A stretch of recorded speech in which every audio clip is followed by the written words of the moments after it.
देश में गढ़ी उठी शिक्षा उपरे जो भाया स्थिति आज देखो आम जो कथार कहवा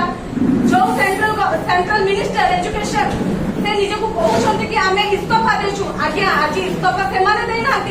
आज साधारण जनता आम समाज जो युववर्ग बहिष्कृत करती स्थिति जब ओडार जब साधारण जनता कथा कहबी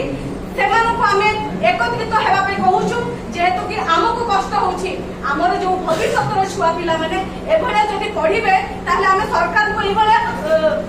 काठ पुतली भले देखिबे कि एबे आमर पेरेंट्स मानकु लाज लगिया कथा आमे समस्त निहाती भाबरे आगुकु ए जो संग्राम को युव छात्र संघर्ष समिति जो आमे गढ़ी उठीछु आमे प्रत्येक जिला जेति कि आमर यूथ लीडर्स अछंती जेति कि आमर सोशल वर्कर अछंती जेति कि आमर पॉलिटिकल अछंती देखो एटा कोनोसी दलीय जिंस नुआ एटा कोनोसी शिक्षा गोटे कोनोसी दलीय नुह एटी सेही कांग्रेस रो छुआ पिला माने भी पाठ पढुछंती सेही आम आदमी दल रो भी पाठ पढुछंती सेही बीजेपी रो भी दल रो लोक भी पाठ पढुछंती एटी बिजु जनता दल रो भी लोक पाठ पढुछंती शिक्षा को नहीं कि आमे राजनीतिकरण करबा पई आमे चाहुना हो आ ए शिक्षा को नहीं कि आगामी आमे रणहुंकार करबा पई चाहूछु एवं गत काली ठारू आमे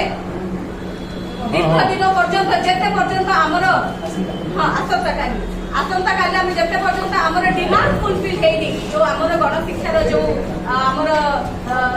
मंत्री अछंती ताको बहिष्कृत करा जाऊ जदि से माने जदि बहिष्कृत करि न पारंती जाइकरी मोहन बाबू आम सामने आसिकी आम सहित फेस कर लड़ाई जोरदार हे आगे आउपर आमे भी एठी चुप करी रश्मि ओके हाँ थैंक यू